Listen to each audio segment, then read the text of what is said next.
السلام علیکم میرے پیارے مسلمانوں، اللہ کے ناموں میں سے دو نام ہیں، الغفار اور الغفور، جن کا مطلب ہے بڑا بخشش کرنے والا اور معاف کرنے والا۔ اللہ معاف کرنے کو پسند فرماتا ہے۔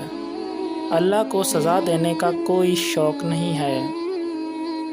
اللہ آپ کے گناہ بھی معاف کرتا ہے اور دنیا سے بھی ہمارے گناہ چھپاتا ہے۔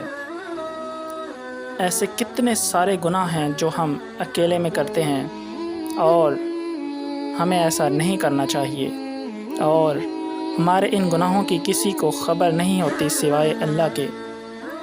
اللہ پھر بھی دنیا کے سامنے آپ کو ایکسپوز نہیں کرتا۔ اللہ تو اس انتظار میں رہتا ہے کہ کب آپ اپنے گناہوں کی معافی مانگیں اور وہ اللہ جس نے ہمیں پیدا کیا وہ ہمیں معاف کر دے، اور اللہ ہی ہمارے گناہ ایسے مٹاتا ہے جیسے کیے ہی نہ ہوں۔ کچھ لوگ بہت مایوس ہو جاتے ہیں کہ میں نے تو کتنے بڑے بڑے گناہ کیے ہیں، اللہ کو کیا منہ دکھاؤں گا۔ یہ شیطان کی ٹرک ہے، کیونکہ وہ جانتا ہے کہ اگر آپ نے اللہ سے اپنے گناہوں کی معافی مانگ لی تو اللہ آپ کو فوراً معاف کر دے گا۔ اللہ کی رحمت سے کبھی بھی مایوس مت ہونا۔ اللہ بہت رحم کرنے والا اور محبت کرنے والا ہے۔